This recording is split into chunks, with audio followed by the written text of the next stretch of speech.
Hey, school family. It's a little chilly today, so as you can see over here, I turned on the fire in my living room and decided that I would curl up with a good book. So today's book is Last Stop on Market Street. It was written by Matt De La Pena and illustrated by Christian Robinson. It really is a fantastic book about a grandma and a grandson who take a little trip. So let's see where they go. Last stop on Market Street.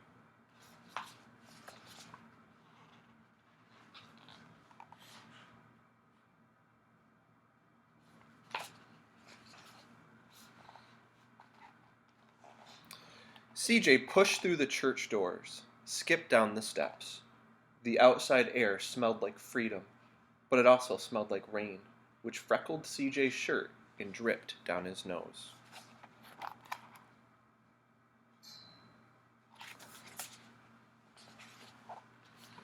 He ducked under his Nana's umbrella, saying, "How come we gotta wait for the bus and all this wet?"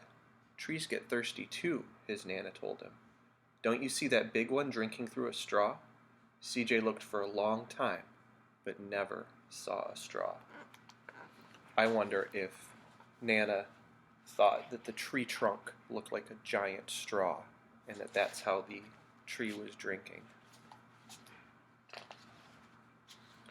From the bus stop he watched water pool on flower petals, watched rain patter against the windshield of a nearby car.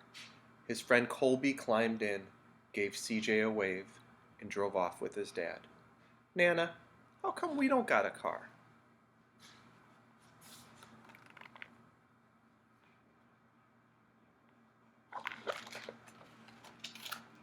"Boy, what do we need a car for? We got a bus that breathes fire, and old Mr. Dennis, who always has a trick for you." The bus creaked to a stop in front of them. It sighed and sagged, and the doors swung open.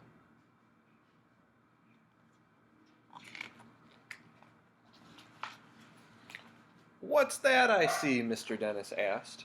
He pulled a coin from behind CJ's ear, placed it in his palm. Nana laughed her deep laugh and pushed CJ along. They sat right up front. The man across the way was tuning a guitar. An old woman with curlers had butterflies in a jar. Nana gave everyone a great big smile and a "good afternoon." She made sure that CJ did the same. Just love the pictures in this book.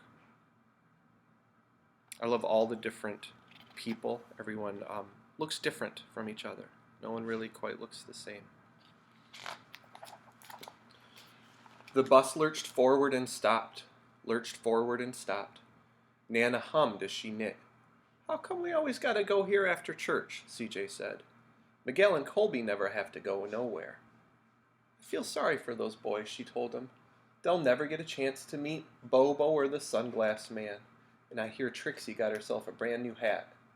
CJ stared out the window, feeling sorry for himself. He watched cars zip by on either side, watched a group of boys hop curbs on bikes.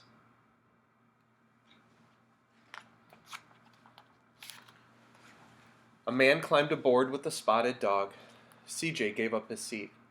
"How come that man can't see?"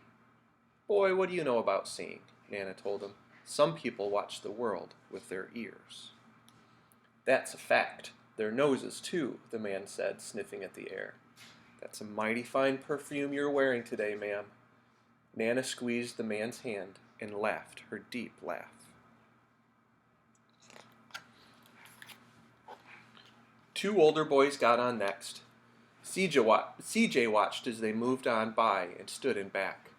"Sure wish I had one of those," he said. Nana set down her knitting. "What for? You got the real thing sitting across from you. Why don't you ask the man if he'll play us a song?" CJ didn't have to. The guitar player was ready, plucking strings and beginning to sing. "To feel the magic of music," the blind man whispered, "I like to close my eyes." Nana closed hers too. So did CJ and the spotted dog.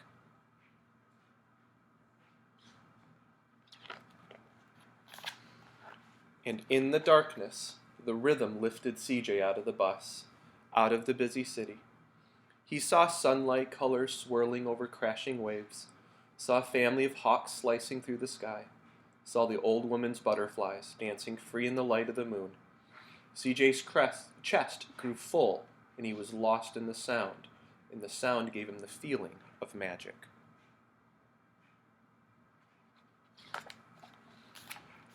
The song ended, and CJ opened his eyes. Everyone on the bus clapped, even the boys in back. Nana glanced at the coin in CJ's palm. CJ dropped it in the man's hat. "Last stop on Market Street," Mr. Dennis called. CJ looked around as he stepped off the bus. Crumbling sidewalks and broken down doors, graffiti-tagged windows and boarded-up stores. He reached for his Nana's hand. "How come it's always so dirty over here?" She smiled and pointed to the sky. "Sometimes when you're surrounded by dirt, CJ, you're a better witness for what's beautiful." CJ saw the perfect rainbow arcing over their soup kitchen. He wondered how his Nana always found beautiful where he never even thought to look. He looked all around them again, at the bus rounding the corner out of sight, and the broken street lamps still lit up bright, and the stray cat shadows moving across the wall.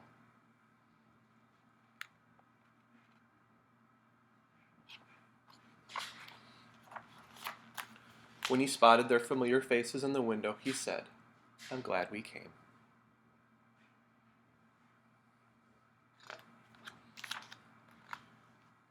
He thought his Nana might laugh her deep laugh, but she didn't.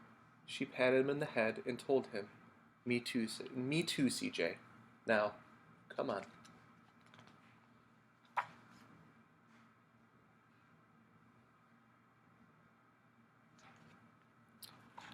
You can see that Nana and CJ are back here, and it looks like they might be helping serve folks their lunch at a soup kitchen. Really is a great trip for CJ and Nana to take. And on the last page here, they are at the bus stop. I wonder if they're going to head back home after such a busy day. I really love this book. I think it's a great book about community. It's a great book about a neighborhood. I love the pictures. I think they almost look like crayon. Looks like something that maybe I could do, although I'm certainly not that good of an artist. It also won, it says up here, 3 awards. It won the Newbery Medal, the Caldecott Honor Book, and the Coretta Scott King Illustrator Honor Book. And we can see on the front cover there are the awards that it won. I think it's a pretty great book. I hope you guys enjoyed it. I hope that you are staying safe and staying healthy. And I'll see you soon. Bye.